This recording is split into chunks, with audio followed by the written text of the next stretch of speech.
Você já parou para observar como a sua voz é produzida? Você sabe reconhecer a sua voz? Se alguém te pedisse para dizer como é a sua voz, o que você diria? Ela é grave, aguda, gostosa, estranha, áspera, linda, alegre? São tantas as possibilidades. E a voz do seu filho? Você já parou para observar? A nossa voz tem inúmeras características e ela está presente com a gente desde o começo da nossa vida, no choro de fome, no grito, no riso de satisfação e desde as primeiras palavrinhas.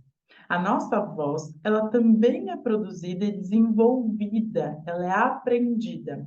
Assim como o falar, o caminhar, o mastigar, faz parte do processo nosso do neurodesenvolvimento.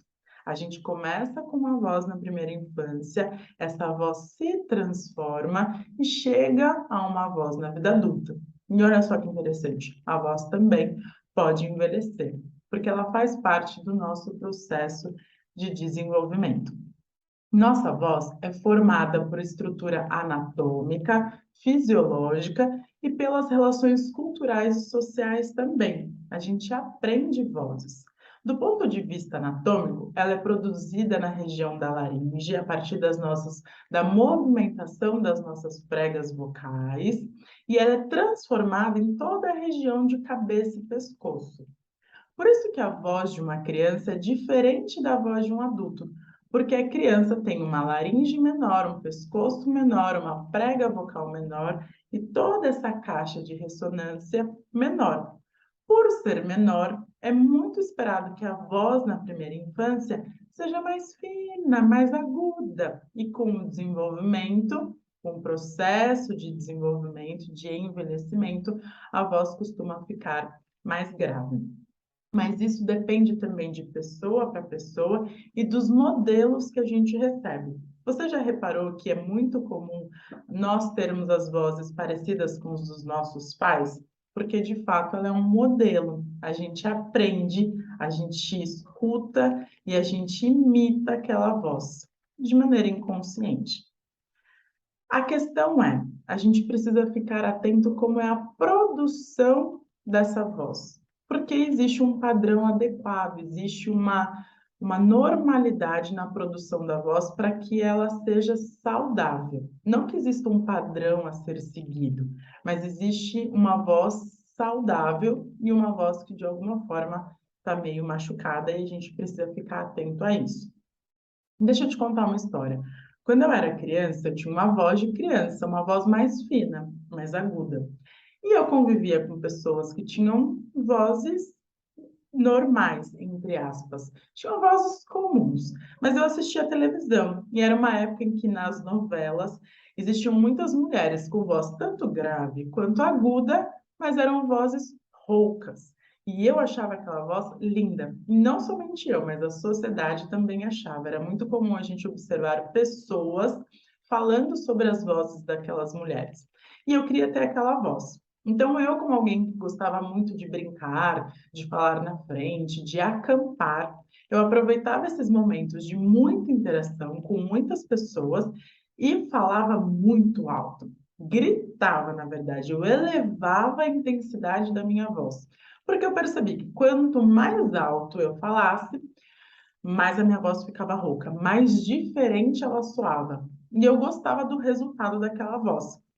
Ou seja, eu brincava bastante com a minha voz, eu batia a minha prega vocal, eu machucava a minha prega vocal e o resultado era maravilhoso, no meu ponto de vista. Quando eu chegava em casa, minha mãe achava aquilo estranho depois de alguns acampamentos. Minha mãe falava: essa voz não está legal, o que que você tem feito? E eu contava, e eu dizia que gostava.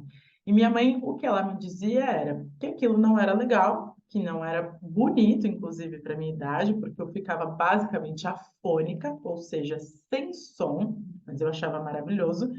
Mas eu não me lembro, não me recordo de receber grandes orientações por conta da voz. Você tem observado a voz dos seus filhos? E a voz dos coleguinhas dos seus filhos, dos primos dos seus filhos? Você tem observado? É fundamental que a gente considere a voz das crianças. Por quê? É muito comum criança com voz rouca. E é muito comum também adultos que achem essas vozes bonitas, charmosas. E aí a criança mantém aquele padrão. Mas uma voz rouca na primeira infância, a partir dos 2 anos, 5, 7, 8, não é interessante, não é legal, porque demonstra que está existindo um abuso vocal. Ou seja, eu estou utilizando a minha prega vocal, eu estou utilizando essa fisiologia, eu estou produzindo uma voz de uma maneira que não é saudável, do ponto de vista da saúde mesmo. Por isso que é importante você observar. Acontece muito das crianças tentarem competir na sala de aula, quem fala mais alto, ou então no grupo de amigos, do futebol, dos outros afazeres, competição inclusive em casa. Como é o ambiente que seu filho convive? É um ambiente barulhento? É uma casa de pessoas que falam muito alto e aquela criança de alguma forma está tentando aparecer, ser ouvida? É fundamental que você identifique tudo isso. Tudo bem? Por quê? A voz produzida na prega vocal precisa sair de uma forma audível e eficiente. Ou seja, eu preciso compreender o que está sendo dito sem que aquela criança precise gritar. Precisa existir uma comunicação eficiente por meio da voz. Tudo bem? Então, identifique como é a voz do seu filho. Se você perceber que existe uma alteração muito grande, já procure um profissional, um otorrino, um fonoaudiólogo para fazer uma avaliação e observar o que está acontecendo. É interessante você saber que algumas crianças com as vozes roucas pode acontecer de ter alguma alteração do aprendizado, de concentração, ou seja, ela tem dificuldade para prestar atenção, não está identificando o som que está entrando, se confunde na hora de produzir e acaba abusando da voz. Então é importante você observar isso, tudo bem? A nossa voz, ela é produzida do ponto de vista anatômico, mas também dessa observação social, da construção social e da nossa cultura. Como é o ambiente que o seu filho convive? Isso também é importante de levar em consideração. A voz, então, ela precisa ser audível, ela precisa ser nítida e ela precisa ser saudável. Por que será que está existindo o abuso vocal? Então, existe ali o movimento da prega vocal. Essa prega vocal ela pode ficar muito machucada e esse machucado pode se curar, sim, claro. Mas sabe quando é um machucado muito profundo e que a cicatriz é muito grande? Aquilo pode causar algum prejuízo maior, seja nessa primeira infância, nesse desenvolvimento ou até na vida adulta. Um outro fator interessante de você levar em consideração a voz do seu filho é que nós sabemos que as crianças também já fazem bullying, né? As crianças, elas observam um padrão diferente do que ela está vivenciando, do que ela está acostumada, e ela começa a brincar com aquilo. E geralmente é uma brincadeira pouco satisfatória, que pode causar afastamento das outras crianças, e isso não é interessante. As crianças também, claro, precisam aprender a conviver com o diferente, para que se pratique a inclusão, mas até a criança aprender aquilo, que depende de um processo educacional, pode ser que ela afaste, e isso não vai ser interessante para a criança que está sendo afastada. Então, considere também a voz e essa situação de relacionamento entre as crianças, tudo bem? Como então a gente pode cuidar da nossa voz? Outro fator interessante, importante, fundamental de você observar é se existe alguma obstrução nasal, se existe alguma questão de rinite, sinusite, alteração de via aérea superior, porque as nossas vias aéreas superiores influenciam diretamente na nossa voz. Existem algumas cidades no país que estão bem poluídas e essa poluição pode alterar a voz também. Ou crianças que convivem com familiares fumantes também podem ter essas alterações. Então, como tem sido esse cuidado de via aérea superior? Considere também. Identificou que existe alguma alteração de voz, procure um desses dois profissionais. Com certeza, um vai encaminhar para o outro. Tudo bem? Então, considerando toda a questão da personalidade, da construção, do uso da voz, como a gente pode cuidar da saúde vocal? Existem algumas coisas interessantes. A primeira é favorecer, aumentar o uso da água. Então, a água, ela hidrata todo o nosso sistema, todo o nosso corpo e, portanto, vai hidratar também a região da laringe, onde é produzida, onde começa o processo vocal. Então, beber água, não precisa beber 1 litro todo, 2 litros de uma vez. O importante é que se beba água aos poucos. E como você pode ajudar uma criança a aumentar o consumo de água? Quem sabe construindo uma garrafinha lúdica, vocês sentam, pegam materiais, pegam garrafinhas, constroem uma garrafinha de vocês, coloca nome, coloca glitter, coloca marcação ali da quantidade de água, quem sabe ganha algum tipo de premiação por beber aquela água toda, ou quem sabe a premiação já é a saúde da voz. Mas então construam algumas coisas juntos e favoreça o consumo daquela água utilizando essa garrafinha, uma garrafinha que ele leva para a escola, que leva para os outros ambientes em que ele convive, tudo bem? Então, o consumo de água é fundamental. Aliás, você, como adulto, também precisa dar esse exemplo do uso de água para o seu filho. Então, não basta a gente falar, a gente precisa fazer também para que faça mais sentido para a criança, porque ela aprende por imitação. Um segundo aspecto é falar sobre a voz. Mostrar uma laringe, encontrar ali no Google um desenho de laringe, de prega vocal. Existem hoje alguns livros infantis que falam sobre a a disfonia, ou seja, a alteração de voz na infância e da beleza que é a prega vocal e a laringe. Depois a gente pode deixar aqui para vocês os nomes desses livros também.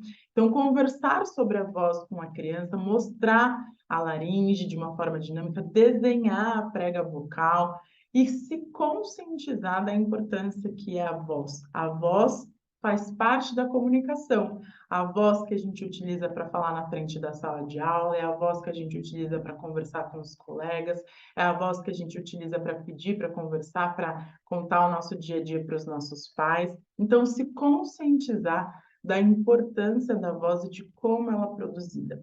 Um terceiro aspecto interessante é observar as vozes dos desenhos. Quem sabe olhar um filme e falar: o que que você acha dessa voz, filho? Como é essa voz? Ah, aqui parece que esse personagem gritou muito, abusou demais. Olha só, acho que não está muito interessante. Tentar também imitar vozes, por que não? É interessante a gente tentar fazer vozes de outras pessoas para identificar como é essa produção. Olha que interessante, eu posso fazer vozes diferentes, mas daí se conscientizar de novo de que não é tão simples assim e de que a gente não deve ficar produzindo vozes diferentes o tempo todo, enquanto a gente ainda não aprendeu a usar essa prega vocal, esse movimento muscular, porque senão daí eu abuso do mesmo jeito. O que precisa ficar na mente de vocês é que não é interessante que a gente abuse da nossa voz, que a gente produza vozes tensas, vozes agressivas do ponto de vista da produção, para que a gente não machuque esse órgão anatômico que produz esse instrumento tão maravilhoso de comunicação. Então, se comunicar, a gente se comunica de várias formas. Um dos elementos da comunicação da maioria de nós é a voz. É fundamental que a gente cuide dela e que a gente aprenda e se conscientize sobre a beleza dela desde a primeira infância. Retomo com vocês, ressalto que às vezes as alterações vocais podem estar relacionadas a alguma questão do aprendizado. Então, esteja de olho nisso também, principalmente na idade escolar, tudo bem? A saúde vocal ela pode ser valorizada desde muito pequenininho.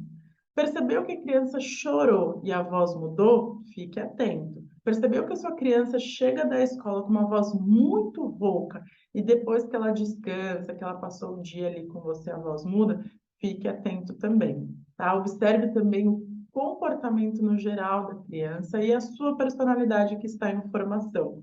É uma criança mais tímida, mais extrovertida, introvertida? É uma criança que se posiciona, que está sempre no canto. Isso com certeza vai aparecer na voz também. E é fundamental para esse desenvolvimento neuropsicomotor, o desenvolvimento social, biopsicossocial. Tudo bem? Então, a voz é linda, faz parte da nossa comunicação, está presente desde a primeiríssima infância do bebê ali no choro. Esteja atento, ouça a voz do seu filho, converse sobre a voz também. Aproveite você para aprender mais sobre a sua e tenha certeza de que a voz ela expressa a nossa identidade de uma forma muito gostosa, tá bom? Eu sou Fernanda Pedrosa, sou fonoaudióloga, treinadora em comunicação, competência comunicativa. É um prazer estar aqui com você.